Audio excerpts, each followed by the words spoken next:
Hello, everyone, and peace of Christ to all of you. I hope the voice coming good and clear. We pray to the Lord that today is going to be a blessing day for all of us to keep us safe. Christian, Muslims, Hindus, Buddhas, all of human being, they are the children of God, and God, He loved them and He want to save them.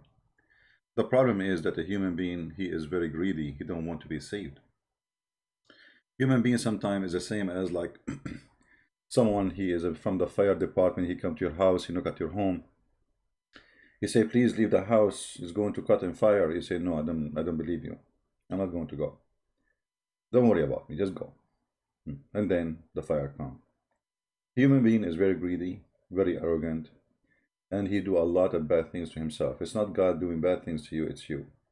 You do that. And you know, yesterday, if you remember, we spoke about the free will. And if you watched that yesterday, the call between me and the person, his name, I don't know, I forgot his name, from Bangladesh. He speak like a Zakir Naik. We found that the free will doesn't exist in Islam, and Islam is a joke. So Allah, the God of Islam, He is going to punish you for something He forced you to do, which is absolutely, stupid. In Christianity now. In Christianity, we are given all the freedom. The only thing we don't have a freedom for is, let us say, in logical discussion, is the decision of the judge, which means it's not in my hand. I commit my crime or I commit my good, whatever it is, and then the judge decide based on what I did, where I will go. So in somehow there's a judgment, and we knew what it is. This is we cannot change, but we can change where to go.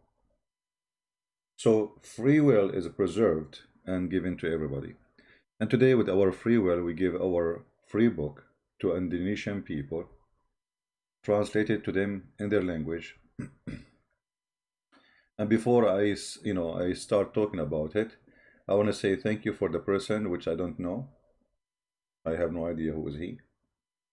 I mean, he is sending messages in Skype for sure, but I don't know the person. I mean, voluntarily, he did a great work, and I'm assuming that he did a good translation. I don't know really. I don't understand the language. But you people who speak the two languages and you have the two books can tell me. So I want to say thank you for doing this great work, and I think, already many of you have the other translation, which is Quran and Science, for free too. So now Indonesian people, they have two copies, one of the Quran and Science, and the other one is Deception of Allah, and both of them for free. Now, why it's important to have it for free? You see, people like me, we have little support, and the little support come. I'm very grateful from the Lord for whatever I have. So we need really more money, but isn't it saving hundreds of millions who they are poor? They cannot even, I mean, I don't know how many of those millions can afford to buy my book, but let us say only 10%. 10% is a lot of people and a lot of money. You can think about it. But for me, saving the 90% who don't have money to buy the book, who don't have even a credit card, is more important than 10% will get my book and make me maybe a lot of money. So yes, this is how we support ourselves, but this is not really, the Lord is always, He's our provider, and I'm sure there's good people always, they will help us and make donation, and we will do good anyway. The Lord is great. So we want every single Indonesian to get the book. You don't have a computer, you can open it in your phone. I think these days, even the poor ones, they can get a phone. The phone is very cheap. You can get it in your phone, you can open it, you can read it, and there is a lot of information. Actually, when I wrote my book, there is a person who I know. He is a very, very high knowledgeable person in Islam. And for long, supposedly, He looked at me that's I am learning, you know.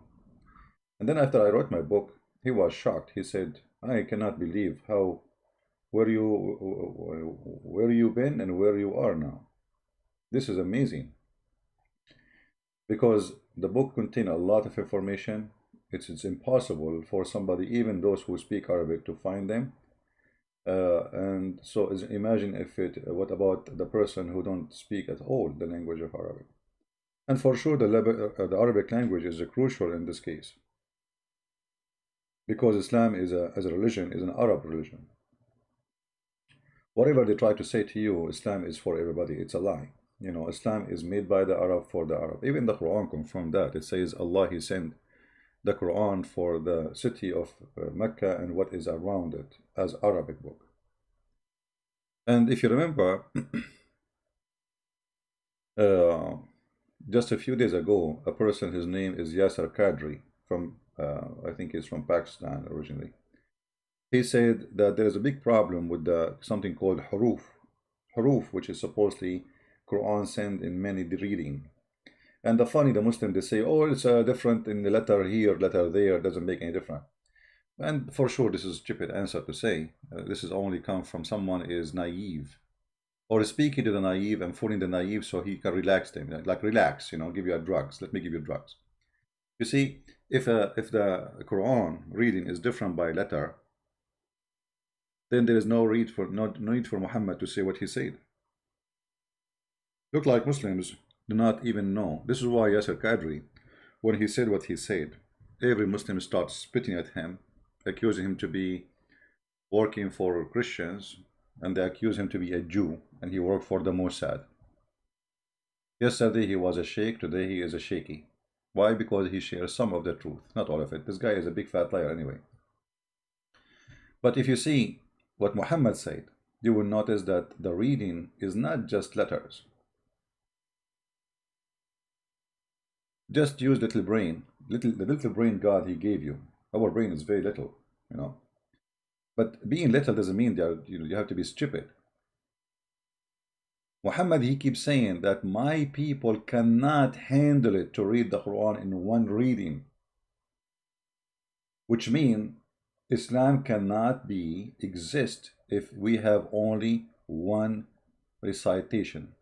You need to ask yourself here, so is it about a letter reading? My people would not be able to do it. Right now, you Muslims, you are able to read one reading.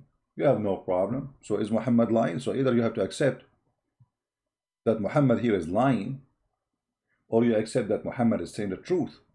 And what is the truth?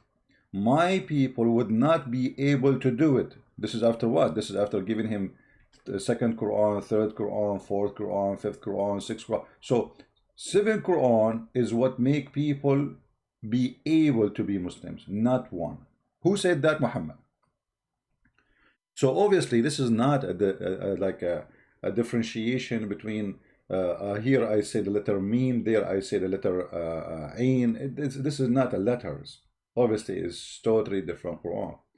And the proof of that, even Uthman, when he collected the Quran, which is whatever left of it actually, not the Quran, he burned all the other Quran. So if they are the same, why he burned them? Obviously there's a huge difference between them. Like imagine now I get my book and then I decide to burn my book. Right. Well, if it's the same, why I want to burn it? You know what I mean? If it's the same, why want to burn it? And if the Quran came in many reading, why you want to burn the reading which Allah He gave you anyway? So if every one of them, he wrote the Quran in the reading according to Muhammad, how he gave it to them, well, still they are legitimate. Uthman, he burned them. Why? Because obviously this is not about reading. Those are totally different Quran. And Muhammad, because he's a fraud, he cannot repeat the same verse twice correctly. So he come with this joke that Allah, He sent me 7 Quran. You know, ask yourself, okay, why Allah want to send the Quran in Arabic? And the people who speak Arabic very well, they are the Bedouin. Those people, they are not capable of doing it. Doing what? And those are the Arab. So how a guy who live in Indonesia, he have no idea what Arabic is, he is capable to be a Muslim. You know what I mean? Do you understand what I'm saying? How a person from Indonesia or from Pakistan or from China, he is capable of being a Muslim today. That means there is none of them is a capable to be a Muslim today. It's a lie. Muhammad, he insists we need 7 Qur'ans. If the Arab cannot do it, you can do it. Like the guy yesterday, supposedly he was reading for me in Arabic. I was dying from his Arabic. Well, this is not Arabic. You know, they open the Quran pages here, as I showed you before, and they go to like resembling Arabic. You know, they do resemble Arabic sound. They don't know Arabic really. Yesterday I opened it. What it was? I forgot which page.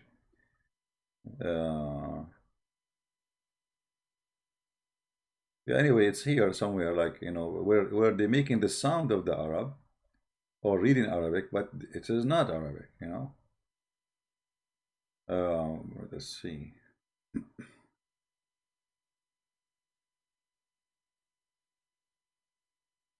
And you know, if Quran, if Allah gave the Quran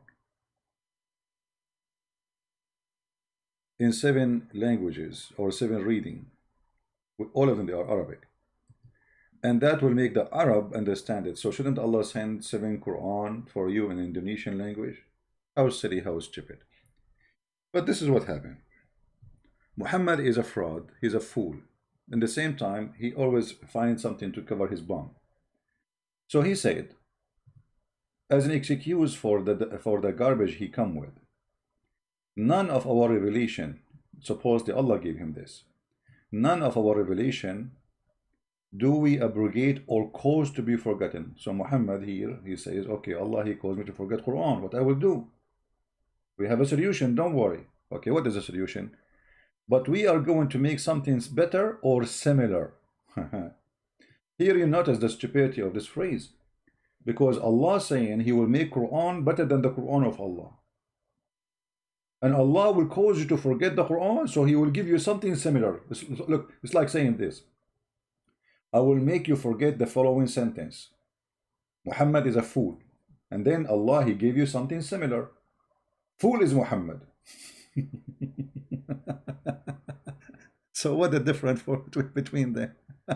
So why you cause him to forget the first one, and now you are giving him something similar? And to make it more horrible, he said something better or similar. What kind of God he says such a statement about his own words? Because how God he write words better than his words? Did he, like when he wrote the Quran first time, he was not concentrating? He was half asleep. He was tired. Maybe he had corona. What do you mean you are going to write Quran better than the Quran? So Muhammad here is trying to find an excuse.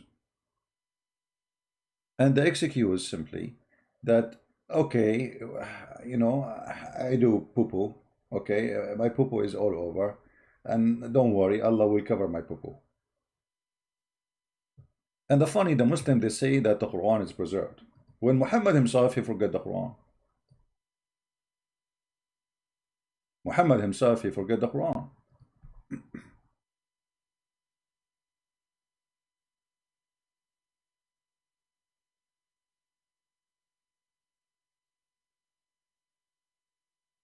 Let us see the hadith.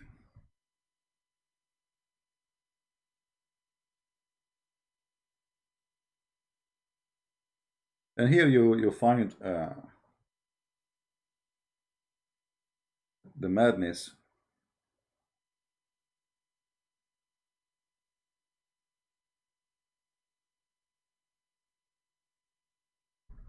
Look at this.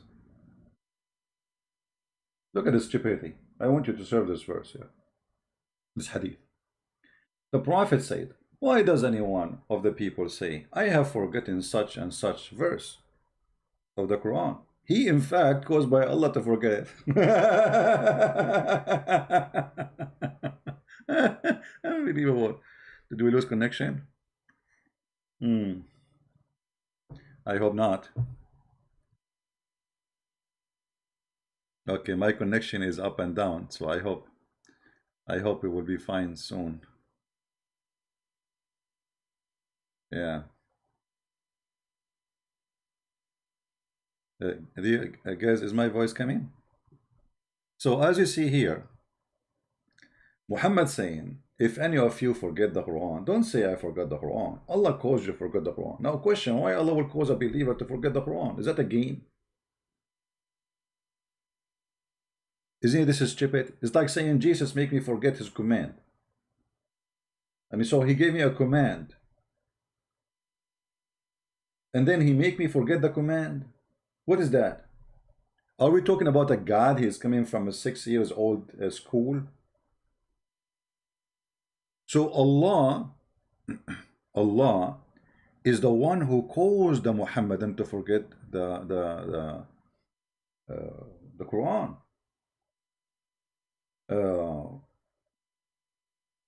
But the funny, Muhammad, he blamed the shaitan in different place. And this is one of the funny things about Muhammad, that Muhammad is a person who cannot stop being stupid. He cannot.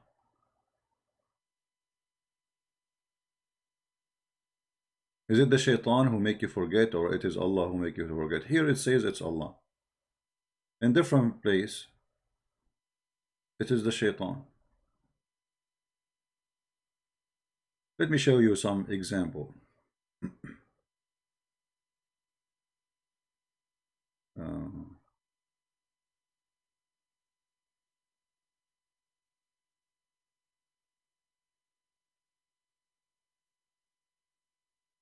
We will try to find something in English.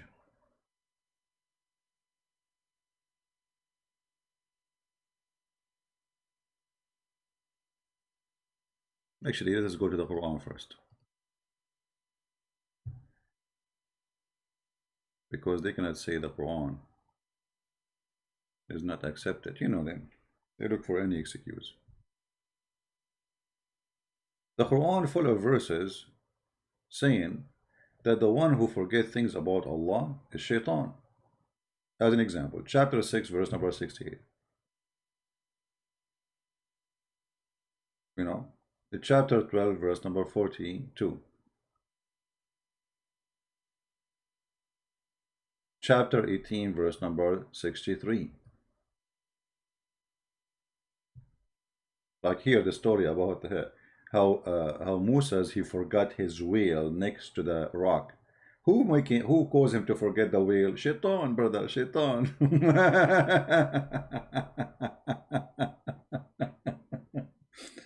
You know, Muhammad, he have one of things funny about him. He blame anything either in shaitan or in the Jews. So at least now he is not saying the Jews. Because why? Because the guy he's talking about is a Jew. That would be funny if he blamed Moses that he forgot the whale because of a Jew, when Moses himself is a Jew. So who is the one who caused me to forget my whale? It's not a fish, it's a whale. Shaitan, brother. Shaitan. Okay, who is the one who caused you to forget Quran? Allah, brother. Okay, hold on. Shaitan caused you to forget silly stuff, and he will not make you forget the Quran. So how people commit sin? Because they remember the Quran very well? In fact, no. The Quran confirmed that shaitan make you do that, and that's why we say Muhammad is a fraud. He cannot repeat. He don't remember what he said yesterday. The evil one. This is false translation. It's not, doesn't say evil one. It says the shaitan has got better of them. So he has made them lose remembrance of Allah. Anything have to do with Allah, isn't it the Quran is the first thing to do with Allah? So in one statement it's the Quran, it is Allah who make you forget the Quran. In another statement it is shaitan who make you forget the Quran. Right?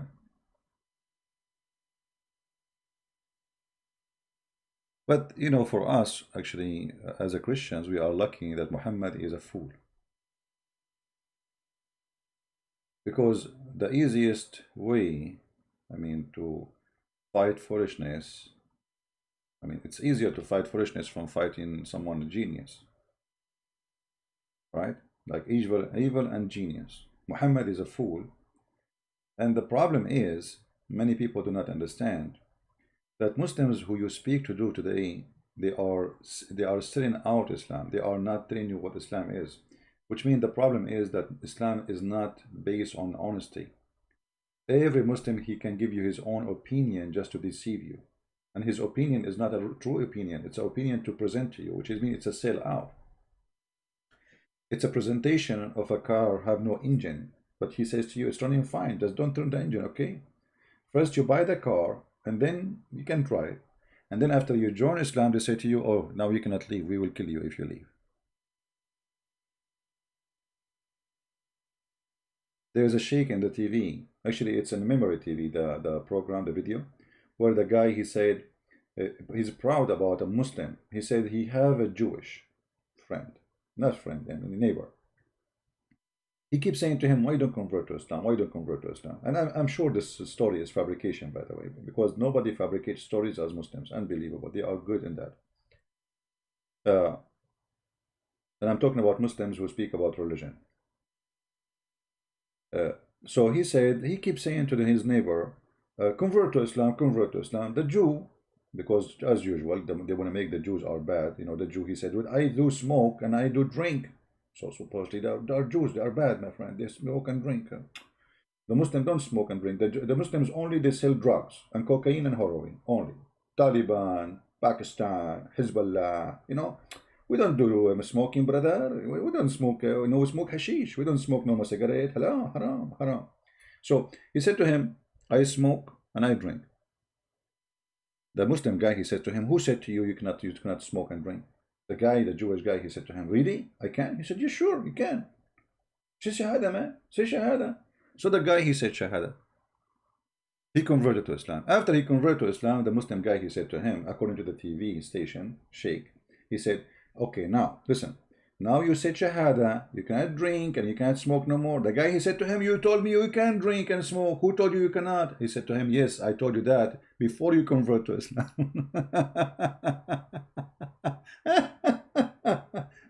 Religion of the devil. And the Sheikh is proud about how smart this Muslim, he made this person convert to Islam, not knowing what he is signing for. You see the deception? So when you speak to Muslims, those who they claim to do da'wah, which is mean like to invite you to convert to Islam, because today they cannot force you to convert to Islam by the sword. If they could, they would do it, trust me. Like what they did in Iraq, in Syria. You know, in Iraq, the Shia, they sent letters to the Christians in Iraq saying you have 3 days, either you convert or you pay jizya. The Sunni did the same to the Christians in Iraq. Either you pay jizya or you convert. The same in Syria. So when they have upper-handed power, they can do it and they will force it on you. But because majority now, they cannot. So what is the solution? The solution is a fraud, is to fool you, is to lie to you. Right?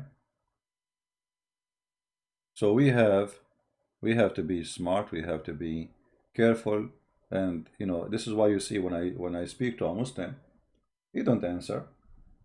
He will never answer. Yesterday I asked a question, how many times? For almost half hour. Today I said to the guy from Bangladesh, today I opened my computer, I went live on air. I am exposing Muhammad, calling him a fraud. Is it me who decide to do that by my free will, or Allah forced me? He will not answer. You remember? Do you remember yesterday? The video from yesterday, it's, you know, guys, you have short memory. Did Allah make you forget? Brother, did Allah make you forget? He caused you to forget what happened yesterday? So why you don't want to answer? Because the answer is embarrassing. The answer, yes, Allah caused me. Allah forced me to open my computer, go live on air, say what I say about Muhammad, and which make it Islam a stupid religion. So you will send me to hell because you made me go live on air, expose Muhammad, spank Muhammad, and then you will punish me for saying what you forced me to say. Have you ever heard of a stupidity more than this? And this is why the guy, he was refusing to answer the question. For a very simple question is enough to destroy all their cult. Let me see if I can play a little part of it. Actually, I'm not planning to go long, but as you know, I love really staying with you and sharing some education because my voice is tired.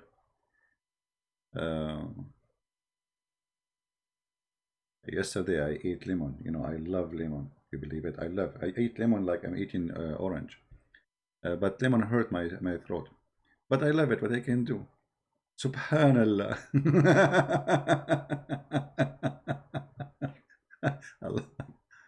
All right. Yeah, let us go there.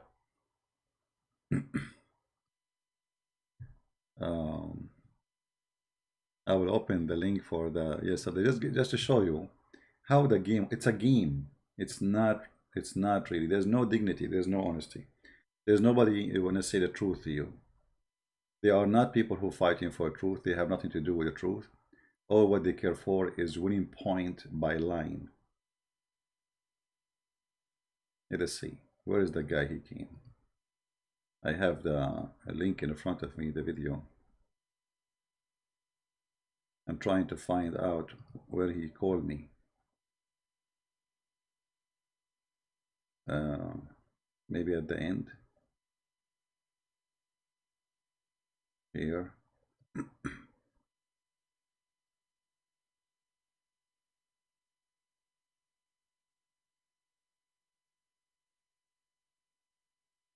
Give the answer of this question. I already said I will ask a shaykh or I will study it and I will get that because I am not expert in hadith, I am expert in Quran. So a child who commit no sin, yet he will go to hell. Why? Because Allah decided to him before he was created, like Adam, 40 years before he created him, where he will be. So Islam is a stupid cult. It doesn't matter if you commit sin or not. It doesn't matter if you pray or not. You will go to hell if Allah decides to do so. My dear, yeah, to be honest, my dear brother, I have got the point. I have to study the hadith, this hadith particularly, okay? Because I have not yet studied this hadith. I should study. He need to study the hadith. I mean, what's wrong with you? You see, when you show them, like it's like you go in the stage and you are going to play boxing, and now he got a hit in his two eyes, and one in the head, and one in the nuts. So what he will say? He cannot say I lost. You say, I mean, what kind of a debate you say? I want to study this. What study? It's in front of you. Study it. Go ahead. But by saying such a statement, he escape a big disaster. You see how smart the evil is sometimes? So if you are a normal average person who is not skilled with cornering those liars, he can escape you easy. So what try to do, they cover themselves by oil, so you cannot hold them. You know, you cannot hold me. I'm slippery. So they play the slippery game with you. Why you don't want to answer? Because it's embarrassing. Then later on I shall answer. No. You see, no. What do you mean you need to study? Hold on. I'm not giving you a book to study. It's a few lines. Hold on. You see how this is how you escape the conversation, because now we have a shot in the head. Muhammad proving to be false, and now you are saying to me, I need to study this hadith. Take your time. I'm listening. Go ahead. Study it. Go ahead. Yeah, of course. I shall study this hadith. I already. It does not mean if I don't give the answer. My friend, no, don't go. No. You see, because here we go. So the second we show you that Islam is a stupid cult, you said I will study. Are you saying to me? Are you saying to me what my prophet here he said is very stupid? I need to study it. Are you saying that? This is not the case, my dear brother. So why you are saying I need to study it? Because why you are getting so confused? Hold on. Because when you say to me, I showed you the first one, the second one, you did not say I need to study it. The second I shot you in the head, you say I need to study it. You are trying to run away from it because it's very simple to explain. I mean, there is no need to, there's no doubt about it. A child, he never commits sin. He never even reached the age of No, sin. of course not. Yet he Listen, might go. answer. I said that I shall answer. Okay, where is the I shall answer? call you. I'm listening. No. Okay, I shall answer. Okay. I did not say I will never answer. No, no, no, no, Please no, no, don't, no, no. I don't want you to force shall me to answer. I want you to answer now. No. Is a child, does it? Trust me, I will answer you. Trust me, I will give you an answer. The most stupid cult ever. And then the Muslims, in order to solve those problems, they have to fabricate 1,000 lies to cover the first lie Muhammad has said. This is how Islam works. Like when, you know, if we can call it a debate with David Wood and Mimi Hijab. David, he says to him, your God, Allah, have hands. He have legs. Mimi Hijab, he said, who says so? That's it. The problem solved. You see, slippery. And if you are not skilled, not just in a debate, you know, you have to be skilled in holding a snake covered by oil. You know what I mean? So you shall not let them go out of the trap by saying such a statement. Who said so? Say to him, tell him who said so. Muhammad said so. The Quran says so. All your scholars say so. Who are you? Everybody then will laugh at him. So you have to be very careful when you have a conversation with those people. You are not debating. This is not a debate. This is a game with the devil, who will never give a true answer, honest answer. See, when two people debate, supposedly, and both of them supposedly are religious, we assume honesty from both sides, correct?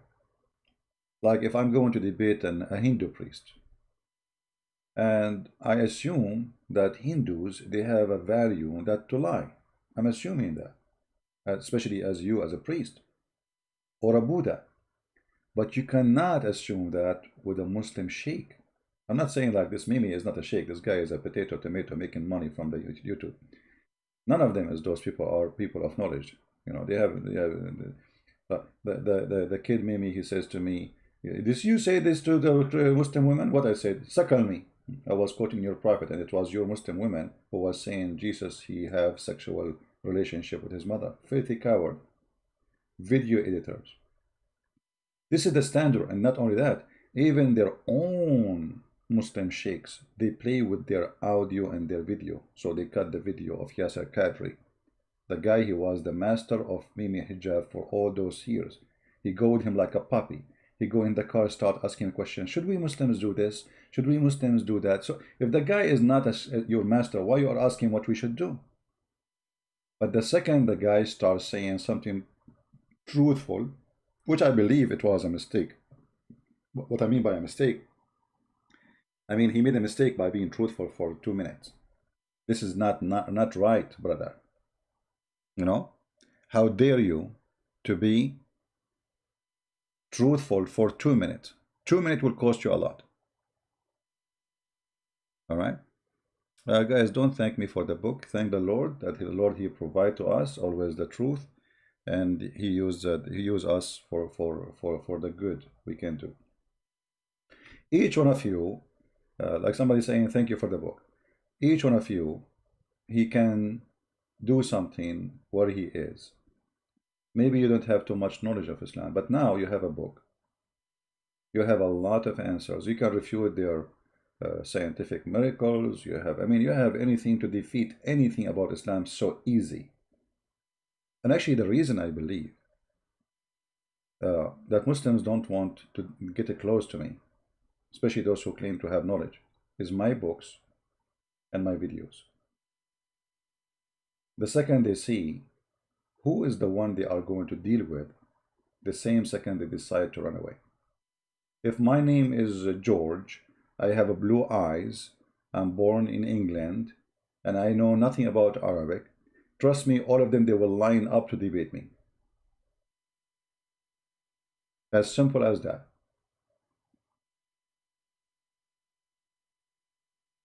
The problem is, he's an Arab, he speaks Arabic, he knew way more than we can imagine we know, and he can surprise us anytime with an answer.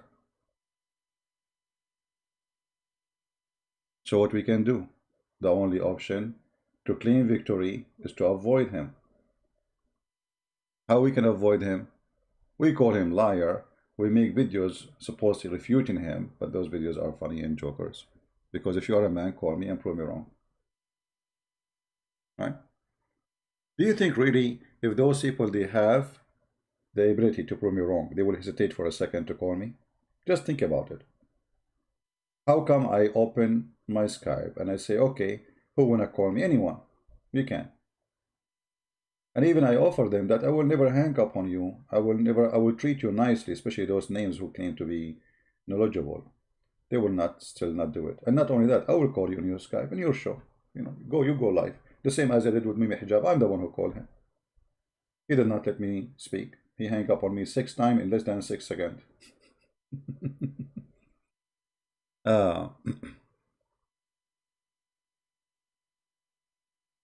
Dr. Yasser Kadri and other scholars must step down, resign. First, my friend, Yasser Kadri is not a scholar. None of them is a scholar. They are jokers. They are pretenders. You see, a scholar, look like these days a scholar is anyone. He's holding an iPad in his hand. No. None of those people is a scholar. They are just in the business of Islam. And having a PhD, once I decide to, somebody told me, why you don't do PhD? I said, why? He said, at least, it's like a title, the PhD in Islam. So I said, no, not a bad idea. So they gave me a name of a university. It's a friend, I'm a person actually from YouTube. They gave me a name of a Christian university, and they transferred me to the one is in charge of this department. And then I spoke to him. He said, to be honest with you, I do not know much. This is the guy who will be supervising me. This is the one who will give me the degree. He says, to be honest, I do not know much about Islam. I always listen to someone in YouTube. And by the way, he have like your voice. He did not know that I'm a Christian prince. So the guy wanna give me the PhD, he watched my videos to learn from me. As he said, by the way, he have like your accent and even your voice, like very close actually. We're speaking over the phone. I said, okay, so you listen to him and you learn about Islam from him? He said, yeah. And is that you? I said, okay, you know what, I will think about it. I did not answer him. I will think about it and I will call you later. We will see. All right. So, the guy want to give me PhD is the one who listened to my videos to learn from me. It's a paper. All of those, they got their PhD from Toronto, from Canada, from USA, by people who do not know much about Islam anyway. Anyway, PhD have nothing to do with knowledge. Knowledge is something you can earn. It's not a degree. Actually, I noticed that people who have degrees, they are very short of knowledge, because usually a degree is focusing in something very specific. And degree is about you memorizing, especially when it's come to something have nothing to do with philosophy. Like philosophy is something you have to think. You have to be a deep thinker, like logical, etc. But when it comes to religion or history, it's about memorizing things and go to the exam, write down what is written in the textbook, and you pass. That's it. That doesn't mean you have knowledge.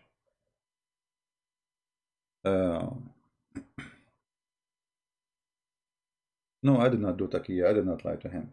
I did not say it's not me. Actually, I don't remember the whole conversation, what happened, but this is what, like, a summary of it. I thought, okay, I might call you later, we will see. But there's no point, it's cost a lot of money. I have to spend 1 year in the campus, in the university, and then the rest of the years I can do it from home. So all this money for what? To get a piece of paper and it will add nothing to me except doctor. I don't want it. No.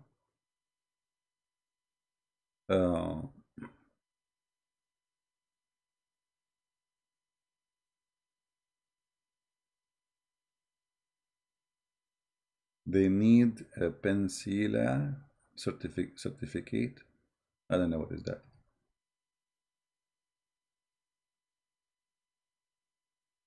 Are you a PhD in Sharia? No, I don't have a PhD. I got my degree in Islamic law, civil law. I have a master degree, but my master have nothing to do with the stupidity of Islam. And I am not seeking a PhD degree because that will not add anything to me. Right?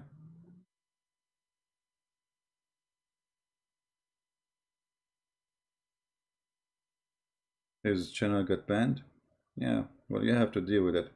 It's okay, he can open a new one and people will come.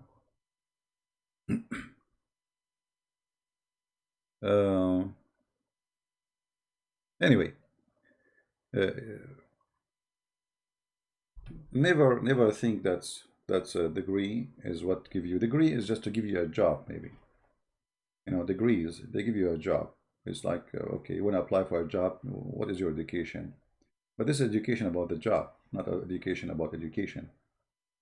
So, like social life, history, religion is a very complicated knowledge because everything is connected. History, language.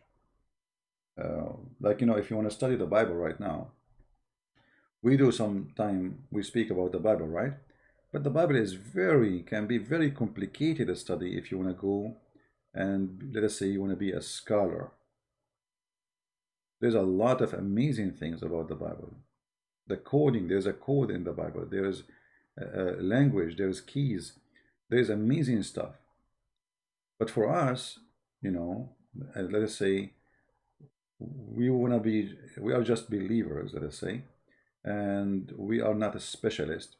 So we concentrate in understanding the simple teaching of God about how to be with Him. What is salvation? How we can be saved. But the Bible is way more complicated than this. You see, obviously the Bible, when it's given to us, it was not meant to be just a book. It meant to be a message. Even names in the Bible, they are not names. Like if you go right now, I'm not going to tell you the answer. Search right now, you will be surprised. What the meaning of Moses?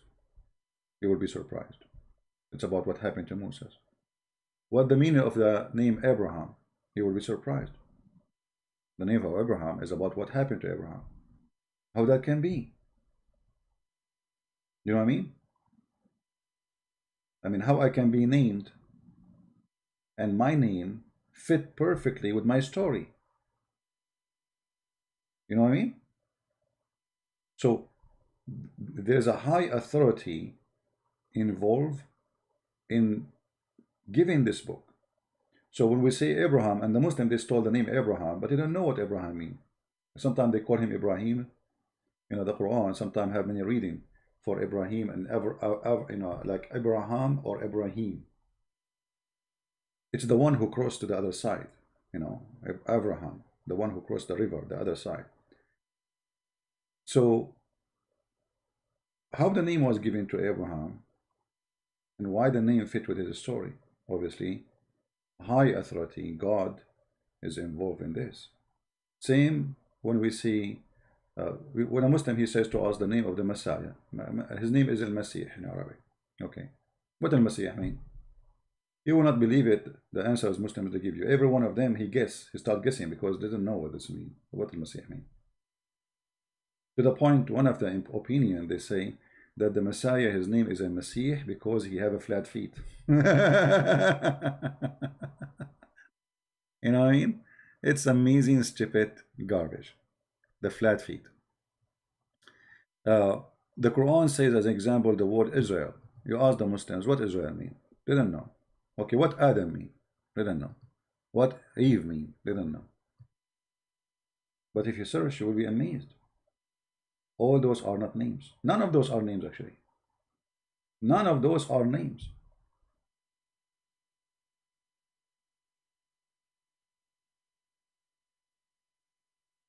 Even when we say God, what God he says to Musa, what he said, is that a name? No, it's not a name. He told him, what? Okay, what's your name? What I will tell my people. He did not give really a name.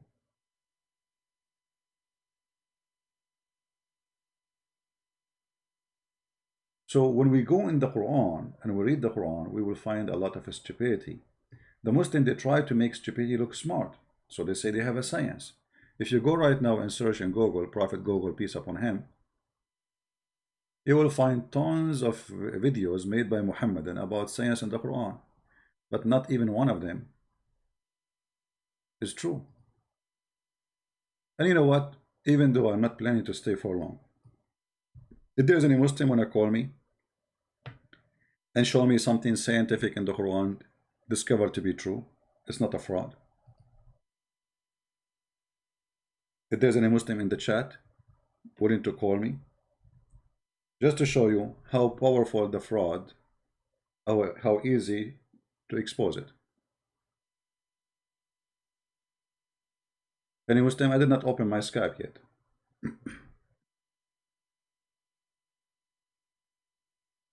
Do we have any Muhammadan?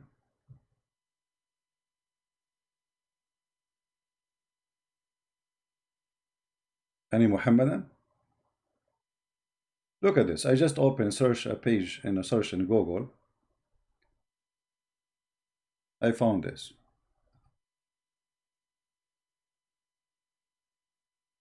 Seven mind-blowing scientific facts mentioned in the Quran. It's mind-blowing. My head is blowing, my friend. You should see what happened to my head. Someone he want to debate me. His name is someone. That's a good name.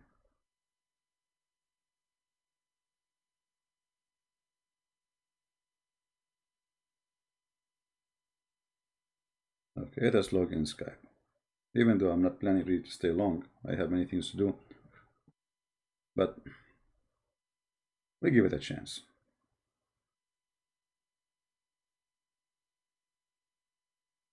What's his name? The guy who wanna debate me. I don't see anyone texting me. Text me there, my friend.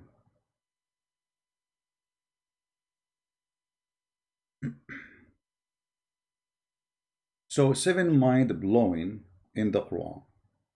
Okay. What are those 7 mind-blowing? Aren't you really curious now to see what they are? Let us see. The origin of the universe, brother. Really? The Quran speak about the origin of the universe? How is that? Let us see. All right.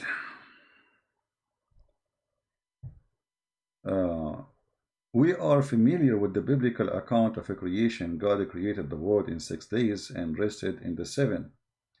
He assigned Adam, the first man, to rule over his earthly creation.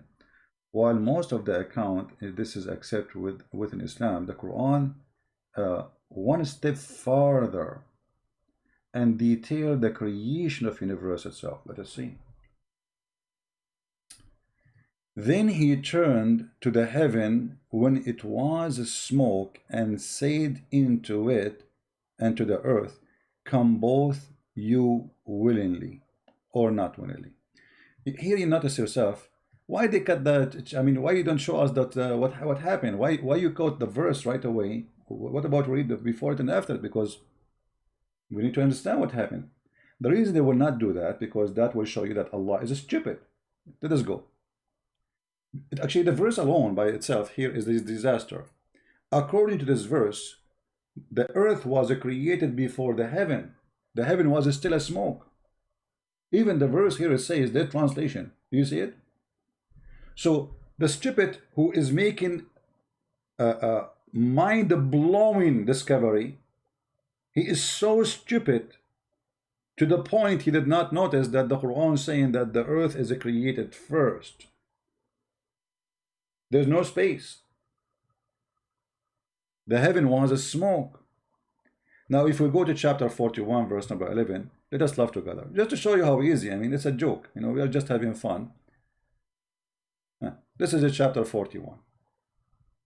And don't forget to mention that chapter 41 is totally the opposite in order of a creation with the chapter number 79, proving again that Muhammad is a fraud. Read carefully. This is a chapter 41, and this is why they did not quote for us the verses before it. I mean, what you will lose? You quote for us this verse, and you did not quote to us the verse before it. Why? Because it's embarrassing. So, say it is Allah. Actually, let us see the translation here. This is Yusuf Ali. It's a stupid translation as usual. He used weird language and stupid stuff. Okay.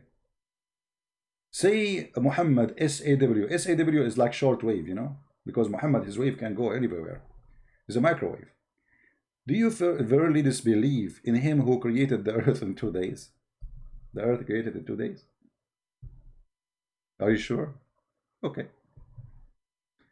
And set up rivers in worship to him. Okay, and then he says, and then he placed therein on earth mountain. The earth was without mountain. And then Allah, he placed mountains, brother, in the top of the earth. Is that what science say? Is that what science says? Mountains are part of the earth. They are coming from inside the earth, from deep the earth. Not something you place in the top of it. And why he put it there? So the earth will not shake. Because Muhammad, he imagined the earth as a flat carpet, and you put some rocks on it. So, you know. Okay, let's see. We have a caller. I hope he's a Muslim because, you know. Hello. Good morning, Christian Prince. How are you? Good morning. Good afternoon from London. No problem. You are my friend. You're welcome. What do you want to say to us? I'm on the air. Yes, we are live on air. Are you a Muslim, my friend? I'm not Muslim, brother. I'm a Christian. I'm an ex-Sikh. You are ex-Sikh? Oh, okay. Yes, you debated my young friend yesterday, Mr. Sanwa. We debate with him regularly anyway. So just wanted to say thank you. You've done a very good job and wonderful job you're doing anyway for everyone. This guy he live in London? From Bangladesh yesterday. You debated with him in Bangladesh yesterday. Do he go to speaker corner? No, he doesn't go to speaker corner. I got friends in speaker's corner. Brother Kane, Builder Bob, you know Bob the Builder? Mm-hmm. Yeah, good guy. Brother Kane, Sister Hatum is there as well. Yeah. She's doing a wonderful job. Daniel and the other guys, they're very good. They're doing a very good job. Well, thank you, my friend. Thank you. Anything else? But you're doing a very good job. I will try to get your books as well. And I'm just saying you're doing a very good job. Brother, is it possible to look at sometimes to look at the hadith as well? You don't show the hadith. Am I right? Which hadith you want? You know, when you're looking at the hadith, when you're looking, sometimes I can't see the hadith. Is it not possible looking at hadith? We can follow the hadith as well?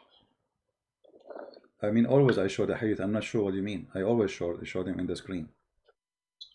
No, because sometimes you go very fast. I can't see the hadith. That's no problem. I do follow you sometimes, mostly. Because it's not always possible to... I got this number through a friend of mine. Yeah, like in India. Yeah, if you watch my videos, actually, I show the hadith, especially if I am like now we are just having a conversation. I'm not debating anyone, so I can mention something without right away showing it. But I'm going to also get your books and bless someone with your books as well. All right, my friend. So if I can get that I'll go on your website. I don't know which website to go on to get your books. Just go to Amazon. Order them on, you can go to Amazon. Can you send me on my just go to Amazon. Type Christian Prince. You will find my books in many languages. Okay, I will get them to bless some people as well. Yeah. All right, my friend. Thank you very much for your call. Thank you very much. Thank you very much. You're doing a very keep up the very good work, please. Thank you. God bless you. God bless you, sir. Thank you. Thank you. All right. I thought he's a Muslim, but he's not. So guys, let us go back to the topic. So Allah, he placed mountains in the top of the earth, but all of us, we knew that this is not true. This is stupid. This is why they will not show it to you. It says here, actually, in front of you. And then he placed, this is not my translation, this is their translation. Imagine how stupid this statement is. He placed firm mountains above it. I mean, which donkey he agree with this? Nobody. And then he made all like grass, trees in 4 days. But the total now is 2 plus 4. That is 6 days already. And then which mean what? Actually in Arabic it says thumma. There's a guy, he's a Muslim, he teach Arabic. He explained to you what thumma mean. He say clearly thumma mean like way after, not right away. You know? Like in Arabic, we can say and like and after right away. And there's thumma, which is come like there's a period. So thumma, and then he went to the sky, and the sky was a smoke. So the earth, according to the Quran, was totally finished, and there's no sky. There's nothing. And then he completed them, and he finished their creation in 2 days, and then he made them 7 heavens, and then he made the stars. So look at those liars. They say to you, this is mind-blowing in the Quran, chapter 41, verse 11, but they will not show you verse number 10. They will not show you verse number 12, because you will die laughing at the stupidity. The Quran confirm. You remember when did that he says to a Christian, a priest, your Bible says that the sun was created for 4 days. If somebody have the video so we can play it, we can laugh. The stupid did that do not know that the Bible says that God said let be light, and light was. This is from the beginning. So there's light. And then he called the light day, and he called the dark night. So we have light before the sun is created. Number 2. In the Quran, that was making fun of the Bible, saying, claiming, which is wrong, that the Bible says the sun was created in Wednesday. But the Quran says that after all the creation finished, then Allah start working at the end. The last step is creating the stars, as you see in front of your eyes. And then we what? We decorated with the stars. So those bunch of fools, they try to make fun of your Bible, but the fact they are fool. You see, obviously, this is why I say those are not scholars. Like many of you think that the dad is a scholar. The dad is an idiot. But the problem is the dad was debating people who know nothing about Islam usually. Until he debated Anish Sharush. Anish Sharush, he whipped the floor with him. This is why the dad did not come the second debate to debate him. If you go here, you will see the following.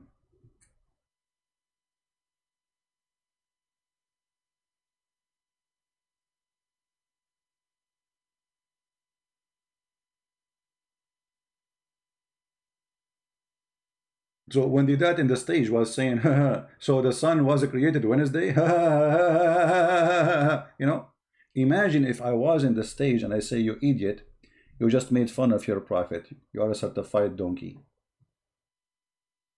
This is Muhammad talking, saying, Allah the Exalted, the Glorious, created the clay on Saturday, created the mountains on Sunday, created the trees on Monday, created the things entirely in labor on Tuesday, and created the light in Wednesday. Do you see it? That was making fun of Christians.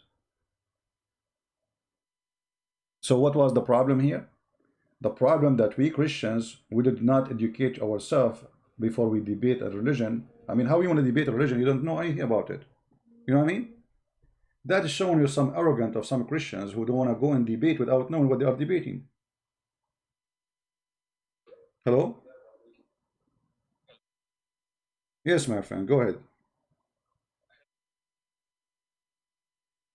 Christian, but I will have in 2 hours a debate with a Muslim.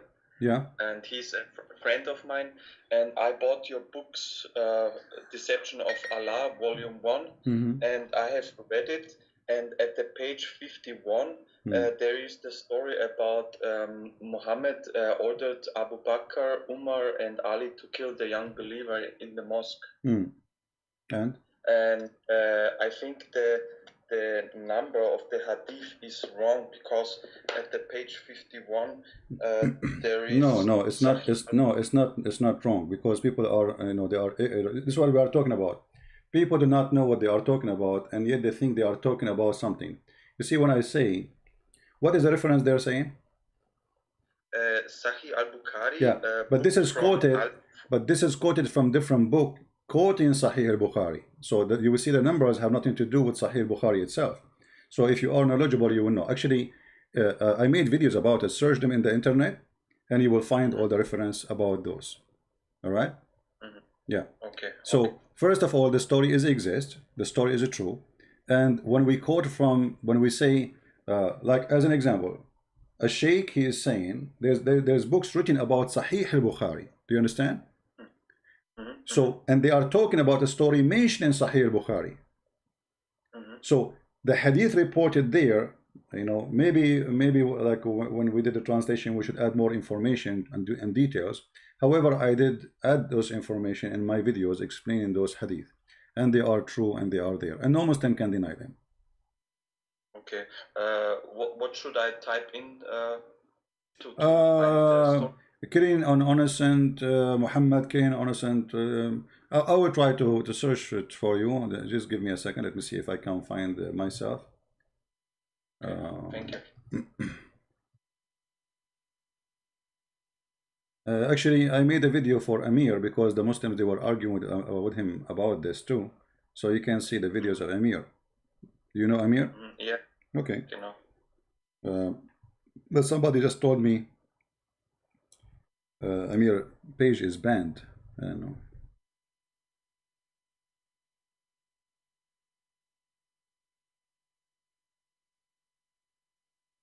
Let us see if I can find something.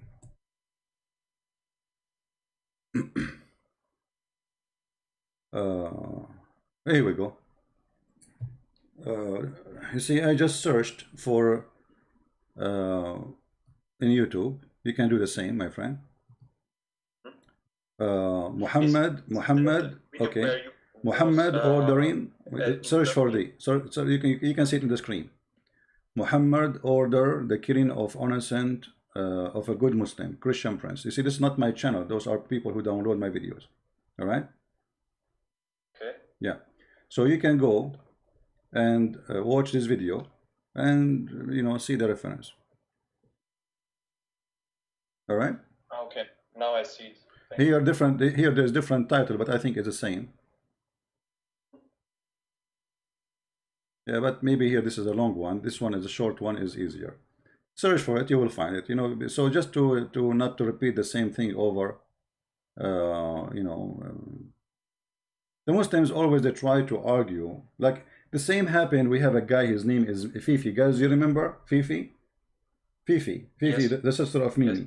So he said the introduction of Christian Prince book nowhere can be found in in the book in Fath al-Bari. You know, I was quoting different book speaking about Fath al-Bari. You see, but he's stupid. He's a dummy. So we went to Fath al-Bari and we showed him the quotation.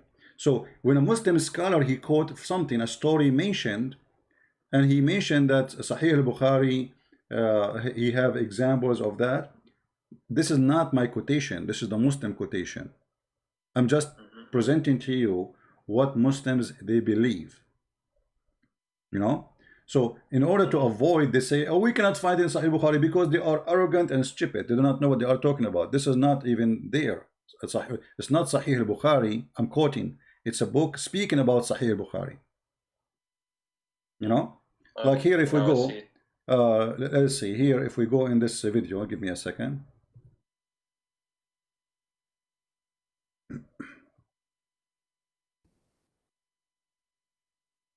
I will skip the intro with the music so we don't waste our time.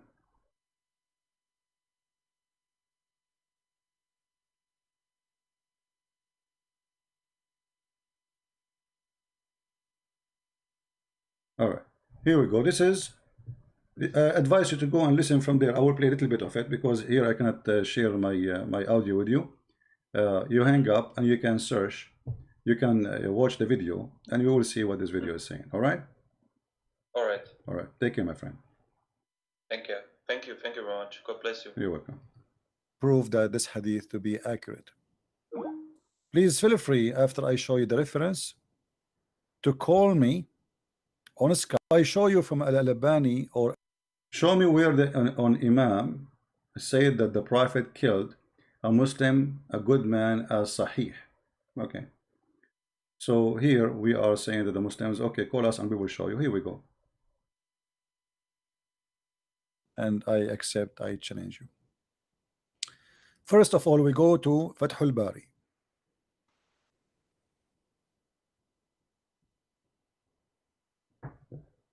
You will see in Fathul Bari, it says the following.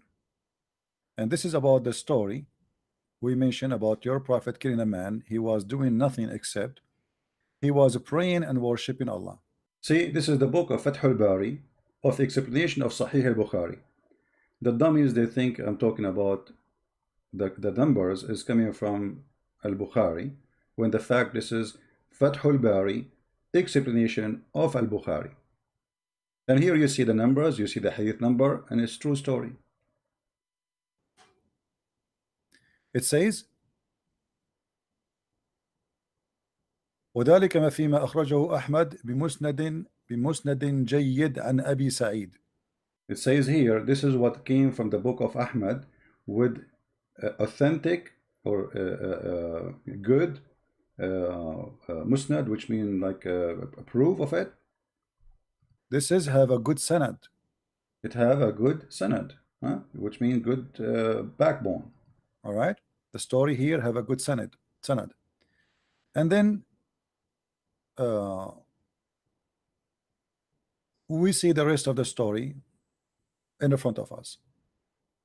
However, I'm not going to stop here, because you mentioned to me as an example Al-Albani, and as long as Al-Albani is your favorite scholar to prove that this is a true story, I'm going to go to Al-Albani. Here in front of us, here it says, you see, Kitabul Istibaba, etc. So the problem is that those stories are in Arabic. This is why I said my books is extremely important to provide you how disgusting Islam is, because those books are not in English, and you will never find actually any English translation will be truthful. As an example, Sahih al-Bukhari in Arabic is different from Sahih al-Bukhari in English. Ibn Kathir in English is different from Ibn Kathir in Arabic, totally different. Let's continue.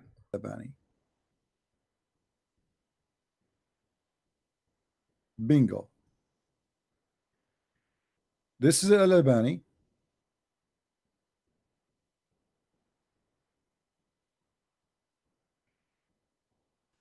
Let me try to make it. I don't know how we can make the thing, all of it appear, because they made it from edge to edge. You see, even when I extend the page, still it's from edge to edge. It's like hard to make it come. Let us see. Okay. Anyway, so what the story here, this is Al-Albani. The Muslims, they say to us, Al-Albani says this is not true. Al-Albani says this is da'if. Here it says this is sahih. Your Sheikh Al-Albani, which is a potato,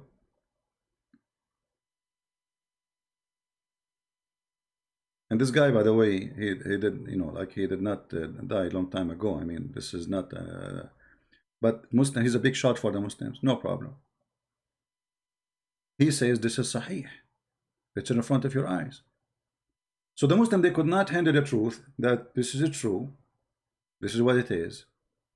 Muhammad is a fraud. He is a killer. He got jealous from a man. What the man did? Nothing. He's praying too much. How you kill a man for praying too much? Claiming that this guy is the devil. He's evil. But the man, he did nothing. He is just worshipping Allah. He said Shahada. He believed in Muhammad. He prayed too much.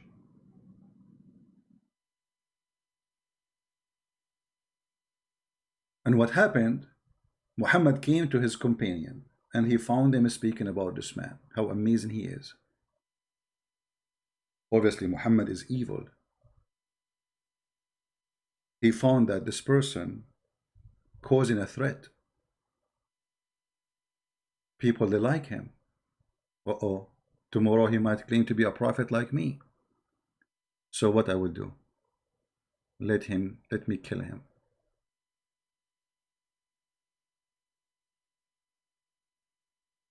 Let me kill him.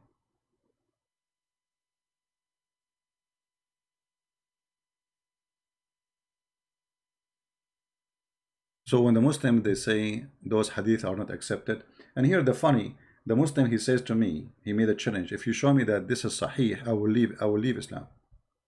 But they don't do that.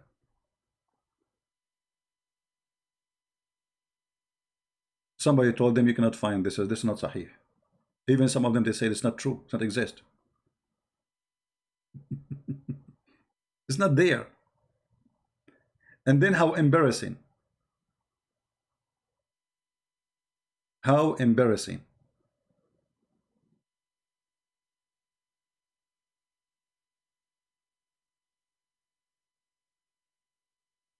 But you know, for me, when Muslims, they try to deny something, it's for my benefit. For that will come back on them and will make it more horrible. It's the same as when Mimi Hijab, he tried to hide more than 30 minutes of his interview with Yasser Qadri.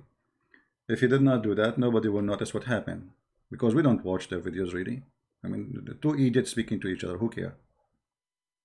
But when they start hiding it, people, they start getting curious to see what happened, why they are hiding it, what's wrong there, what this is. The Muslim, they start talking about it. How come the interview in the page of Mimi Hijab is something, and the interview in Yasser Qadri, why this part of the interview is gone? So people start looking for it, searching for it, reading it, watching it.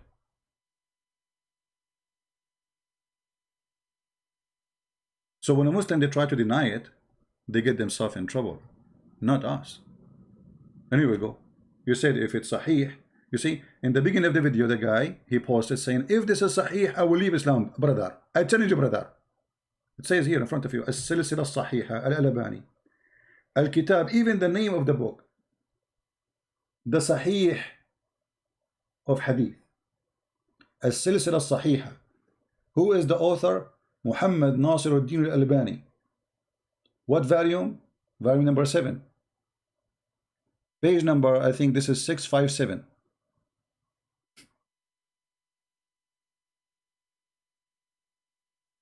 Right? So they say it's not true. Christian Prince, he bring you information, his book does not exist. Do you think really a person, he will make a book, and this book will be printed, and there is nowhere to find those? This is why I said my book, yes, my book is a trouble-making book, because Muslims, they never heard these stories before. Those are not for a normal average person to know. So when the Muslim, they hear the story, they say, what? No way, the Prophet did that. That's impossible. But it's there. It's in front of you. And here we go. A challenge right now. Who speak Arabic is willing to call me or read the page in front of us. And you translate it. What do you think, guys? Who is a Muslim who speak Arabic? He is willing to call us. And you read it. And you translate it. Anyone? Anyone is proud about his prophet ordering the killing of innocent Muslim who did nothing just because he is jealous from him?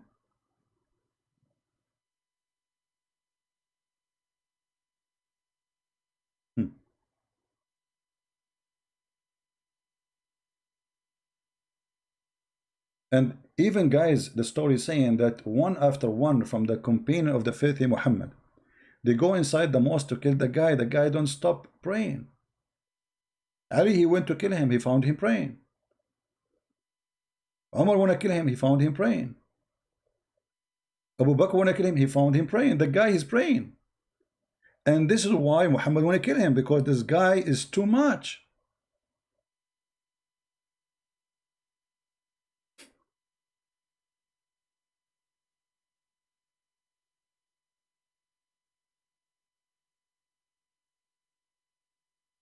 So Muhammad, because he was afraid that this person one day he will become something, he decided to get rid of him. Otherwise, I challenge any Muslim to tell me what is the reason. What this guy did? Nothing. Claiming that he will be something bad. The funny, the Muslim, just yesterday they said to us the Quran forbid us from killing someone innocent, which is absolutely a lie. For innocent in Islam is a person who is not a Muslim. But here we see Muhammad, even the Muslim, you want to kill him. Why? Because he's jealous.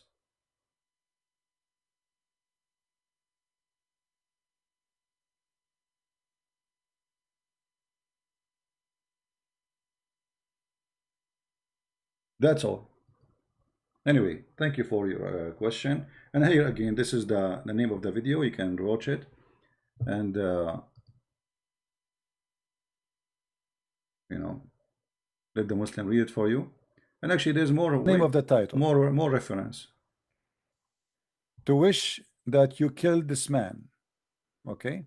Even here, I use Google Translation as usual because this book is here. It's in Arabic. So what I did, I copied the text in the front of your eyes, like here, and I posted there. This is the story as it is. Copy. Google. Prophet Google. Now Google, you know, don't give perfect translation, but you know, it's good.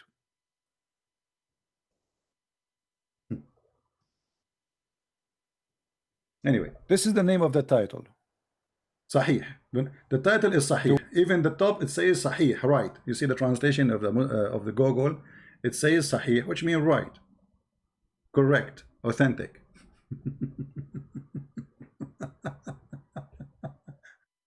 Anyway, so you know, I really love when Muslims they make a challenge, and the funny, all of them they don't dare to call me and make this challenge.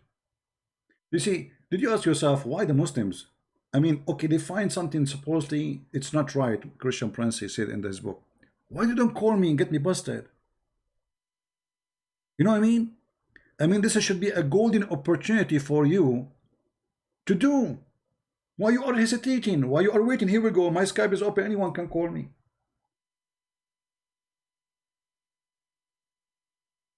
Do you understand how bad their situation? Your situation is very bad, my friend. So this guy, he don't know what he's talking about, brother. The story is not true. Call him, get him busted right now. They don't dare because they knew I'm not lying. It's in front of you. They say it's weak. It says Sahih. In front of us, it says Sahih. So what do you mean weak?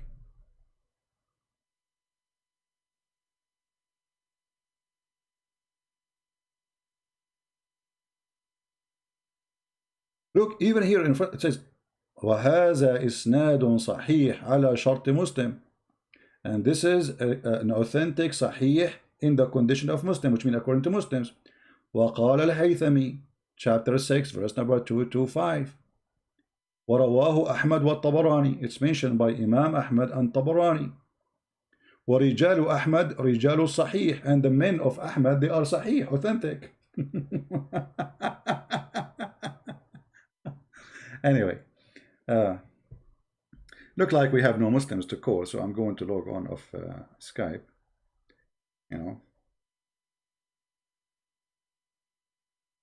And thank you for the callers. There's only one reason stopping Muslims from calling me: those who claim to have knowledge that they knew they don't, and they cannot make it.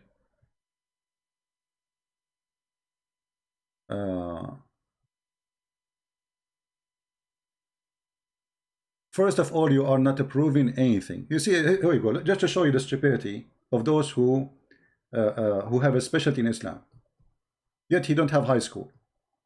Suddenly he is a scholar. This is Abbas saying, first you prove nothing. What do you mean prove nothing? The guy, he is praying to Allah. Why you kill him? You see how they skip the stupidity?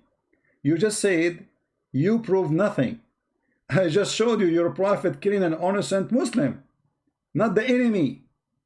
And then you say you are saying that God in the Bible never authorized the killing of innocent.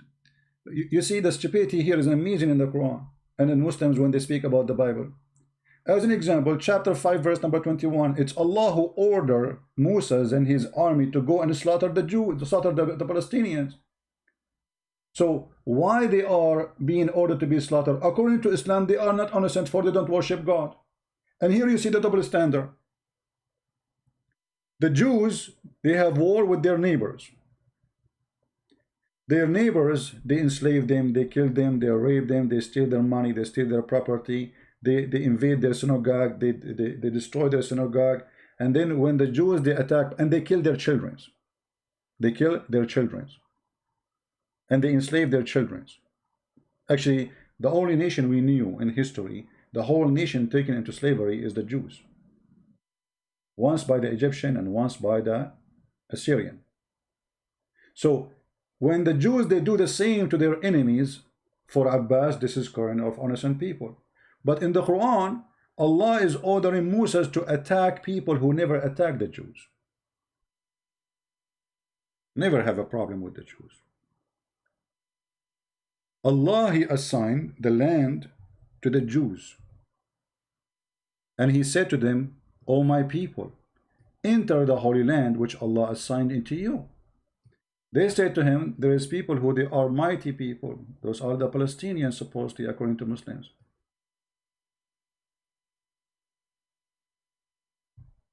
Allah told them, go and assault them. Okay, who is inside those walls, inside those towns? Children, women, old men, young men, all kind of people. Your prophet, he says, when they say to him, we are killing the pagans and the Christians and the Jews, what about their children? He said, wahum minhum, and they are from them, so kill them. Even the Quran, in the story of Al-Khadr, authorized the killing of an innocent Muslim child who commit no sin. And you say to me, I prove nothing? You are Abbas. Keep busy with your pizza. If this is not nothing, so what is something then?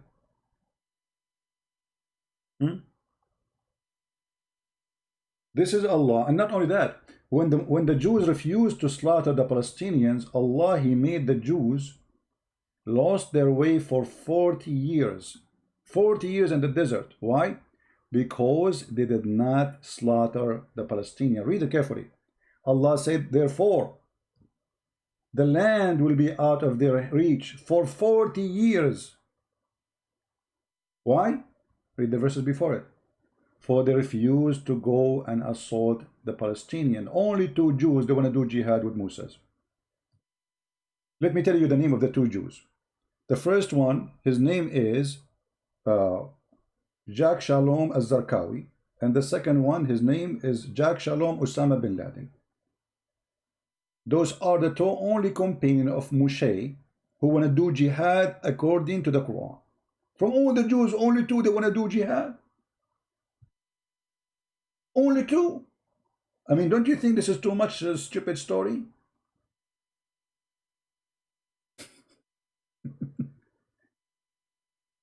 Only 2 want to do jihad, guys. Only 2. But among their Allah-fearing men were 2. Only 2. A guy who have a nation, he is a leader of a nation, an army. Only 2. What happened to the rest? They were wearing jeans, delivering pizza, making holes in it, going to the speaker corner, like Mimi Hijab, with the holes in his jeans, fashion.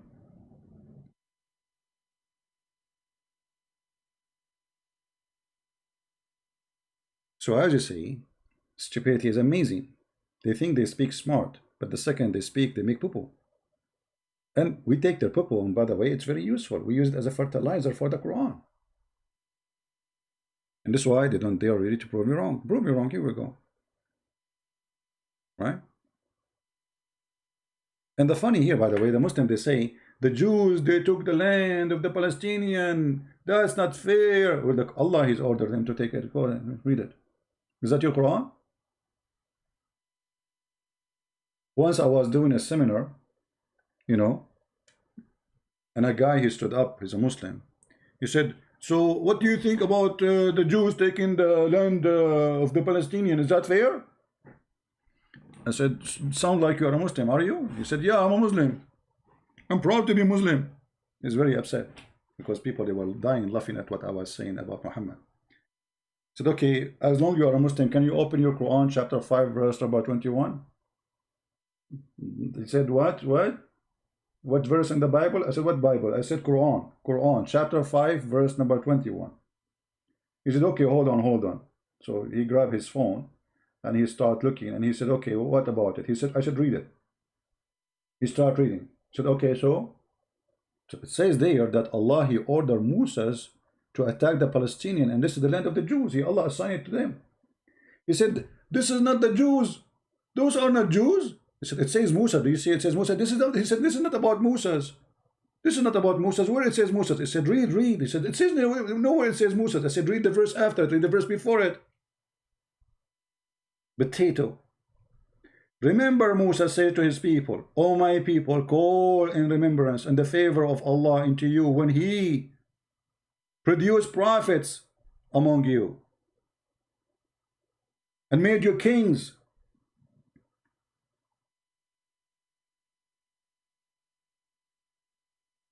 When Musa said, the second he saw that, he said like a chicken, and everybody started laughing.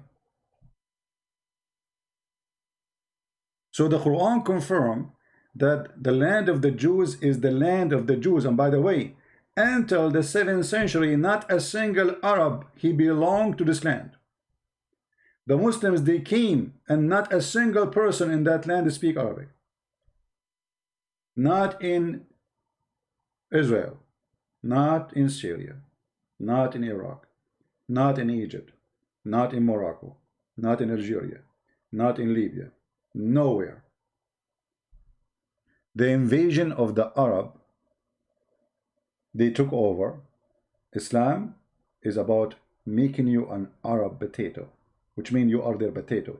Still they will not consider you as an Arab, by the way. As an example, if you go to Saudi Arabia and you are an Egyptian, with my respect to all Egyptians, they make fun of you just because you are Egyptian. You are not an Arab. Even those Muslims, the funny, they call themselves Arab. You see, I mean, how do you lose your dignity when you became a Muslim? How you deny your heritage? And because Muhammad, he said, the one who is proud about his inheritance, tell him go and bite the penis of your father.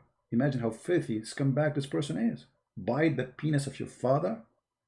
This is how prophets they speak. And then the Muslim, they will quote me and they will edit my video and say, did you say that? Bite the penis of your father?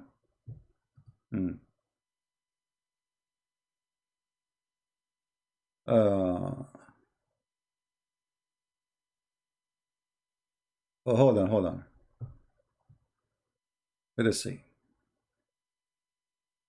So you Christian, you hide behind Islam. My friend, it's you who hide behind the Christianity. You Muslims, as an example, Muslim proper, just to show you how you are a stupid fraud. You live in England and you pay tax to the Queen of England, and the coin you hold have the picture of the Queen of England. According to Islam, you are not a Muslim.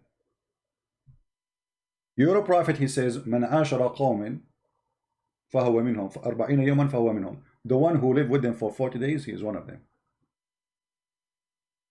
Your prophet said in the Quran, in the same chapter we are reading, chapter 5, that the one who take them as a friend or a protector, he is one of them. Who is the police who is protecting you there? Who is the queen? Is she a Muslim queen? Or she is not? She's a Christian. Even her crown have a cross in the top of it. Read the Quran. You are a coward who decide to live in England even though the Quran forbid you from obeying and to be subdued potato to a Christian king. Those, let us see what the Quran is saying. O who you believe, take not the Jews and the Christians for your friends and protectors. Who is the head of the army? The Queen of England. Who is the Queen of England? She is a Christian. Who is the protectors? Are the Christians. They are but friends and protectors for each other. And he among you that turn to them for friendship is of them. So who is the hypocrite here? You are just a potato who decided to work selling pizza, delivering pizza in London, for that more honorable for you from being someone living in Pakistan, which means living in the Christian land, selling pizza or delivering pizza is way more honorable, give you more respect as a human being from living between the Muslims. And ask yourself why. How come you cannot find respect in your country where its majority are Muslims and the king is Muslim or president? How come you find that you are respected in a Christian land? for Islam is filthy cult. Do you see it? All those Muslims who live in England, in America, and they claim that they are Muslims according to the Quran, they are not. The verse in the front of you, does it say, guys, that the one he among you who take them in friends or protection is one of them? It says that. That's it. You are one of them. Hypocrite. They don't want to see this verse. Don't show us the verse. This is embarrassing. Erdogan, he joined the NATO. Well, according to the Quran, Erdogan is not a Muslim no more. And the one before him was the Muslim. And the one before him, whoever, from the beginning, they are in the NATO. How you can join the NATO? It says the one who joined them is one of them. Do you see it?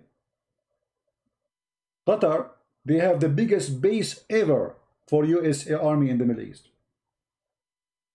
Who is the protectors of Qatar? USA.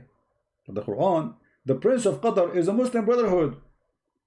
This is #1 supporter for the Muslim Brotherhood in the world. Him and Erdogan. But both of them, they have American base all over their countries. American base and other Christian countries base. But the Quran forbid them from doing that. Why? For this is hypocrisy and this is taqiyya. So they legalize it, saying, oh, we have to do taqiyya, we are weak. We need them. Turkey without America is nothing, is dead. Actually, the only source of income Turkey is enjoying is the NATO and the refugee right now. There's no tourism no more because of Corona. The thing is dead. Trump, if he make a tweet about Turkey, the currency of Turkey dropped horribly just by a tweet. This is telling you how weak this country is. I mean, how in the world a foreign president, he make a tweet about your country and your economy is gone by a tweet? If a tweet do this to your economy, what about a fart? What if Donald Trump, he fought at Turkey?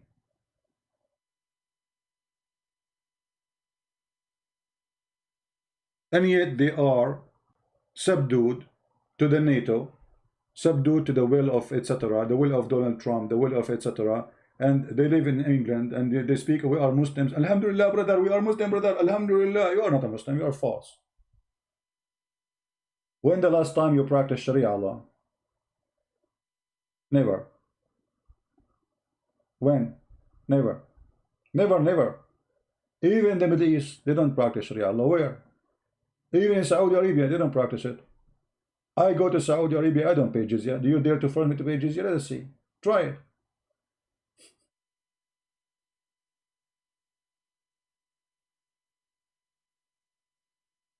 All right?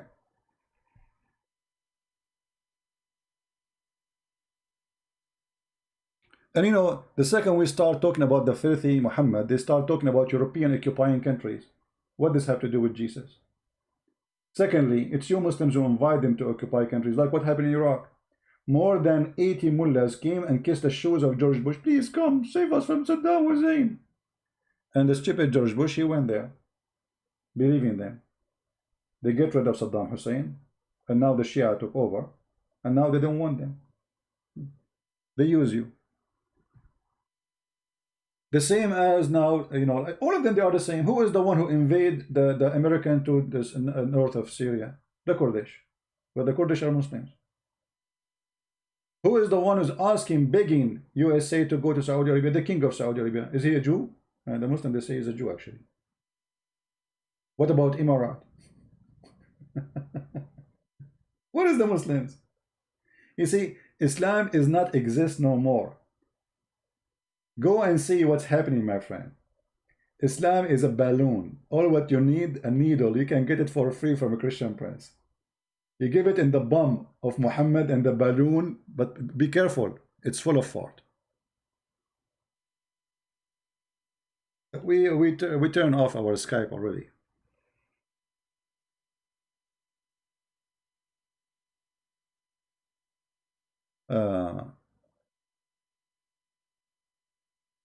Guys, look at this guy. He's talking about filthy pagan ideology. I mean, those people, they kiss stones, they go around the stones, they look at stone, and the hadith says that the stone is the right hand of Allah, and yet they call us pagan. You believe it? Do you believe it? They are the one who kiss a stone. They are the one who believe that touching a stone erases your sin. Imagine how pagan you are, pagan to the bones. You are pagan to the bones.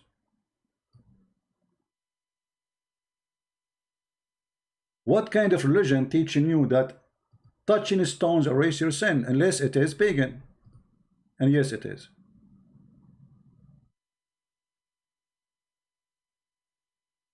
Yes, it is.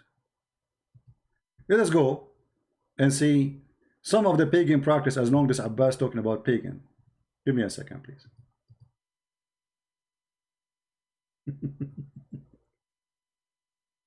I love it when a Muslim speak about pagan. Let us see.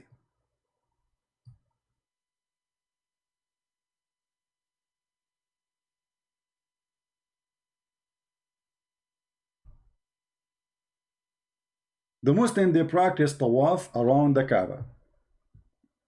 Why? Because there's a black stone there. Read carefully.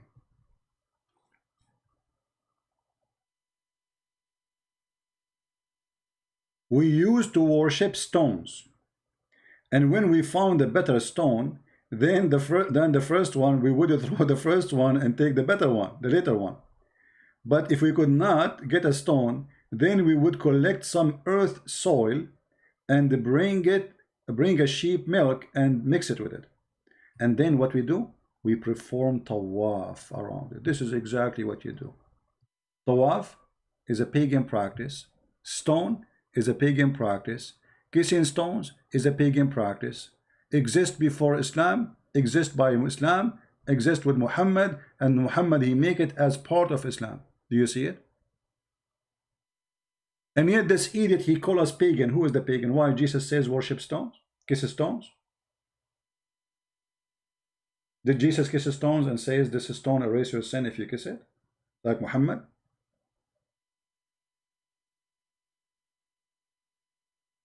Those Muhammadan, they, especially like Abbas, he's like a prostitute, work in Playboy station, and she claimed to be the Virgin of Pakistan. Her boobs is coming out, her nipples in her nose, yet she is wearing burqa.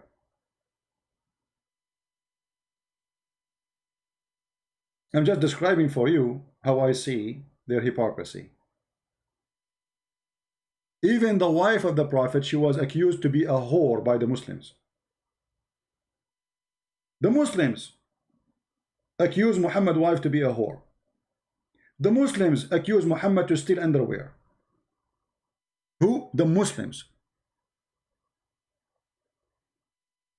And I challenge anyone to say it's not true. And then what happened? Muhammad, he come with Allah saying, oh, if you accuse somebody with adultery, you have to bring 4 witnesses. What? What? 4 witnesses. So Abbas, he go to his house. I don't want to insult his Abbas. Forget about Abbas. You might think I'm trying to insult him.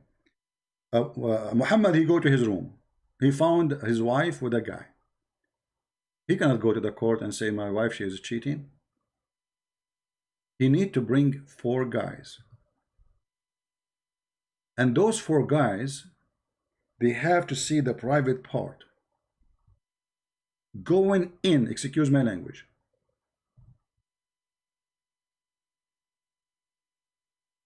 The private part of the women. The 4 of them. How that can be?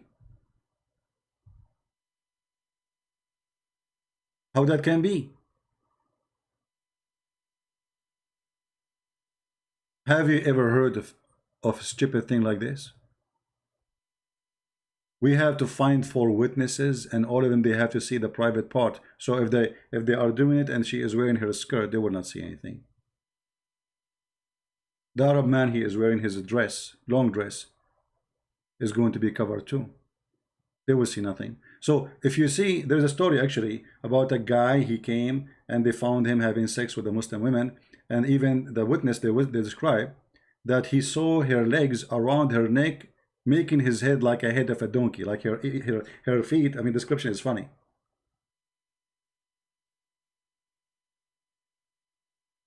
Still is not accepted. Did you see it going in? No. And then Muhammad, he ordered to beat them. This is the most stupid religion. Just to give you an example.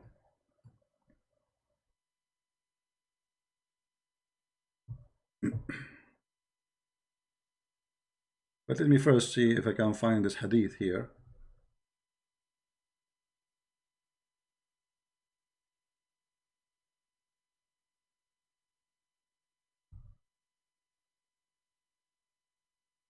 Here we go. Guys, look at this madness. A Jew is brought to a woman, blah, blah, blah, blah, blah, okay, fornication. And then, okay, they are telling him, okay, we found that this woman, she is doing, etc., you know, blah, blah, blah, blah, blah, blah, blah, blah, blah, blah, blah, blah. And then they said to Muhammad that we found the private part of the man going inside the private part of the women. Read carefully. The Jews brought a man and a woman of them who had committed fornication. He said, bring me two learned men of yours. So they brought the two sons of Suraya. He adjured them and said, how do you think about the matter of those two persons bear witnesses to the effect that they have seen his sexual organ in her in her female organ between two brackets penetrated, like the pen go inside the inkwell when enclosed in its case. Look at the description. Look at this description. They will be stoned to death. He asked, what? He asked, what is there which prevent you from stoning them? They replied, our rule has gone, so we disapprove of killing. Or the rule. I mean, look at the stupidity. Isn't it the same hadith says that in different place Muhammad, he swear by the Torah, and the story was about a person who put his finger over where the story the fornicator to be stoned to death. You see that? You see how they lie? Then the Messenger of Allah said, then called 4 witnesses. Muhammad asked for 4 witnesses. And those 4 witnesses, they have to see the same. They have to see the pen going inside the inkwell, which is in this case the penis. And here we need to ask ourselves a question. If a woman, she get raped, how she can prove that she is raped? She need to bring 4 witnesses?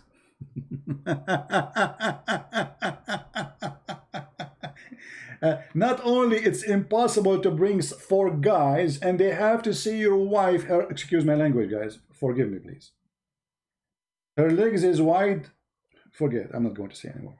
You know what I'm talking about. How you can prove such adultery? And Muhammad, he made this rule because of his wife Aisha. They accused Aisha that she was sleeping with Safwan. How many witnesses you have? 3? Okay, I will make them 4. So he said 4 witnesses. 3 is not enough. 2 is not enough no more. Imagine in the case of murder, you need 2 witnesses only. In the case of fornication, you need 4. And what for? They have to see the private part of the man going inside the private part of the woman, which is impossible. I mean, why the guy will wait for you? The second he hears somebody coming in the door, he stop. Or he keep it in, excuse my language. You saw nothing. You have to see it going in and out. Now, how many of you have the hadith? Did the admin post the hadith for you? Who won the hadith?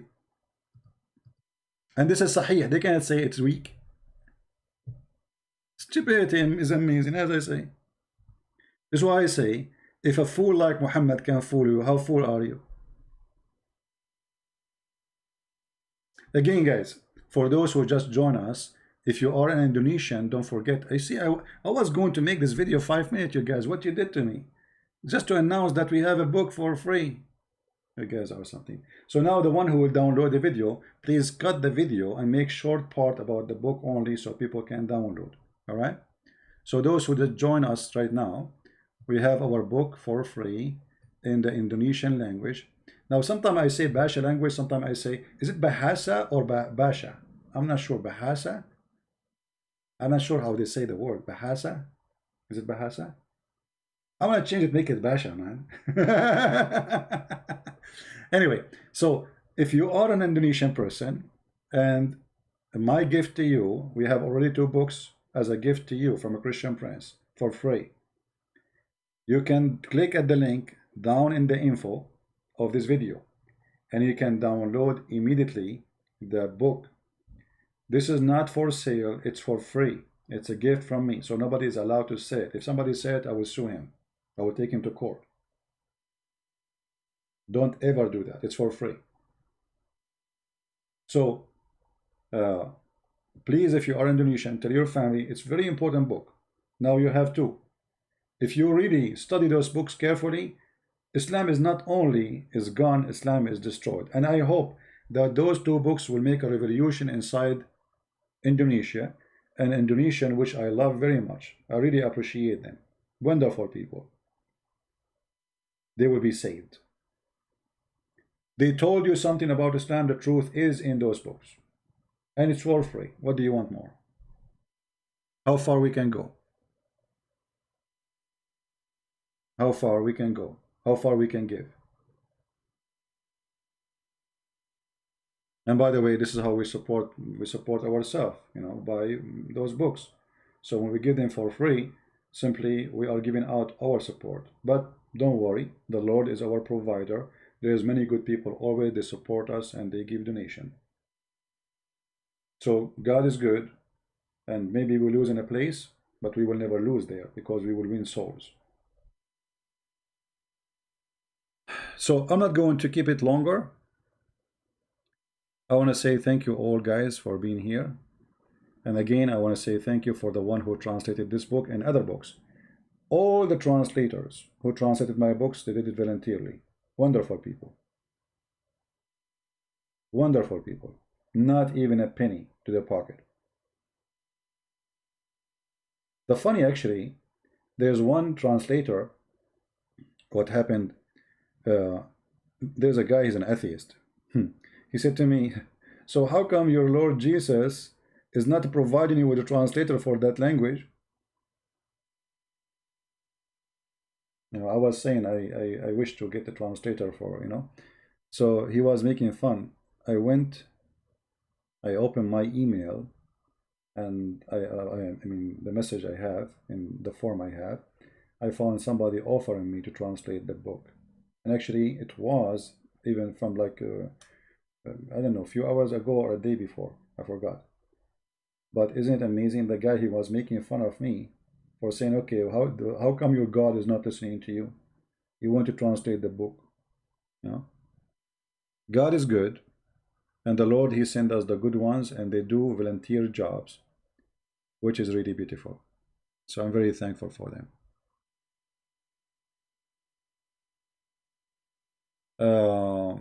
Anyway, I think we have enough for today. And those who will download the video, please cut it. Make short video about the book in the beginning, introduction, and that's it. You can load it and put the link underneath so people can download the videos. All of you do that. Share in your forum. Let everybody know. Let Indonesian read it for free, especially Indonesian Muslim pages, because those Indonesian people, they are very nice people, and they don't know better. I mean, they grow in the family, they are Muslims. Since they are kids, they say to them, Muhammad is an amazing man, Allah is a wonderful God. That's it. But the truth is, Muhammad is the most ugly, disgusting human being ever exist in Arabian Peninsula. And me, myself, I'm ashamed of him that he's an Arab like me. I'm not proud of him. They gave us a very bad image. Islam gave us Arab a very bad image, to the point now, the second I say Arab, people don't want to be around me. This is what the filthy Muhammad does.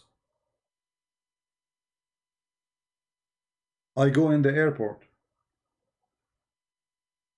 long line of security. Why? Because of us. This is the truth. Before, people, they used to jump in the airplane as taking a taxi. As simple as that. You used to go to the airplane, nobody even ask you to open your bag.